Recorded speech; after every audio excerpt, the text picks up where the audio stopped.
برطانیہ میں national crime agency نے اعلان کیا ہے کہ اس نے ایک تصفیے کے تحت ایک پاکستانی کاروباری شخصیت ملک ریاض حسین کی 19 کروڑ پاؤنڈ کی رقم اور اثاثے ضبط کر لیے ہیں۔ ان میں سے 14 کروڑ پاؤنڈ نقد رقم کی صورت میں بینکوں میں منجمد تھی اور 5 کروڑ پاؤنڈ کی لندن کی ایک انتہائی مہنگے علاقے میں ایک عمارت بھی شامل ہے۔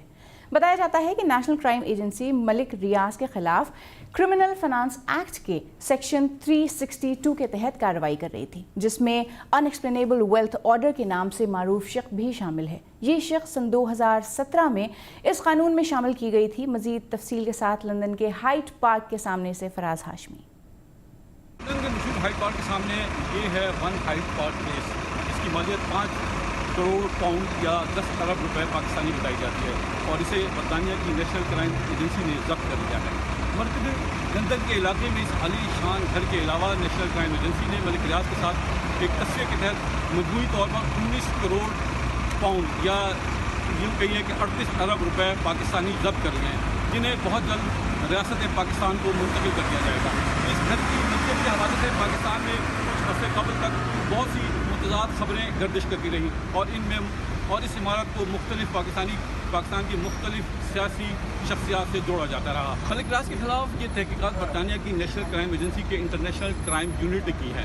نیشنل کرائم ایجنسی کے ایک بیان کے مطابق ملک ریاض اور ان کا خاندان یہ رقم ایک تصفیے کے تحت دینے پر متفق ہوا ہے۔ یاد رہے کہ ملک ریاض اس سال مارچ میں پاکستان کی سپریم کورٹ کے سامنے کراچی بحریہ ٹاؤن کی زمین کی خرید و فروخت کے ایک مقدمے میں 450 ارب روپے ادا کرنے پر رضامند ہو گئے تھے۔ برطانیہ کی نیشنل کرائم ایجنسی کا انٹرنیشنل کرائم یونٹ خصوصی طور پر منی لانڈرنگ کے ان کیسز کی تحقیقات کرتا ہے جو پیسہ بیرونی دنیا میں غیر قانونی طریقے سے وہاں کے سیاستدان، فوجی جرنیل، فوجی حکمران اور دیگر بیوروکریٹس بناتے ہیں اور لا کے لندن کی پراپرٹی میں انویسٹ کرتے ہیں، کمپنیز بنا کے ان کی تحقیقات کرتا ہے، اور یہ ادارہ بڑے مؤثر طریقے سے کام کر رہا ہے۔ فراز ہاشمی، BBC نیوز، لندن۔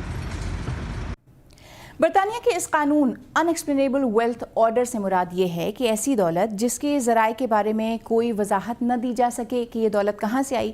اس قانون کے بدولت برطانیہ کی نیشنل کرائم ایجنسی کسی بھی ایسی جائیداد یا بینک اکاؤنٹ جس کے بارے میں اسے شبہ ہو کہ یہ کسی ایسے شخص سے متعلق ہے جو اس کے خریدنے کے لیے اپنے ذرائع بتا نہیں پا رہا ہے، یا وہ سیاسی طور پر مشہور و معروف ہے، یا وہ برطانیہ یا کسی بھی ملک میں کسی جرم میں ملوث ہے، عدالتی اجازت سے اس کے خلاف تفتیش کی جا سکتی ہے۔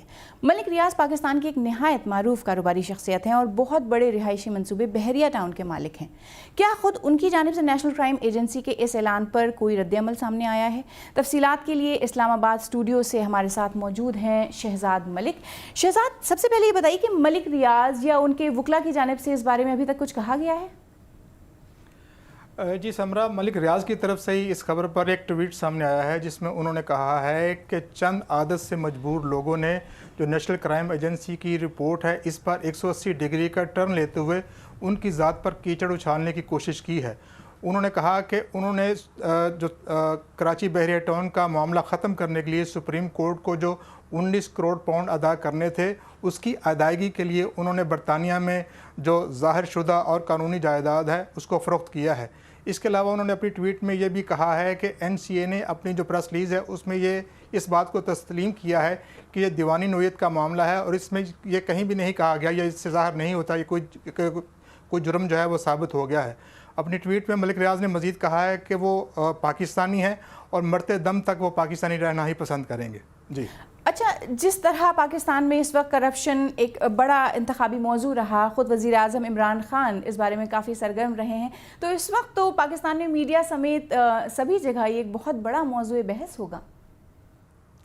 بالکل ایسا نہیں ہے جی، پاکستانی میڈیا پر تو اس کا ذکر کہیں بھی نہیں آ رہا، البتہ مقامی اخبار ہے ڈان، اس کی ویب سائٹ پہ اس کا ذکر ضرور ہے، باقی میڈیا چینلز پر تو اس کا کہیں بھی ذکر نہیں ہے۔ عمومی طور پر شام 6 بجے کے بعد ٹاک شو شروع ہو جاتے ہیں، لیکن ابھی تک کم از کم اس وقت تک ایسا کوئی ٹاک شو میری نظر سے نہیں گزرا یا میں نے نہیں دیکھا جس میں اس معاملے کو زیر بحث لایا گیا ہو۔ ویسے اخبارات کل شائع ہوں گے اور اس کے بارے میں کہنا قبل از وقت ہے، لیکن پاکستان کے جو ٹی وی چینلز ہیں اس پر جو اشتہارات ہیں بحریہ ٹاؤن کے وہ روزانہ کی بنیاد پر چلتے ہیں۔ شہزاد صاحب، بہت شکریہ تفصیلات کے لیے۔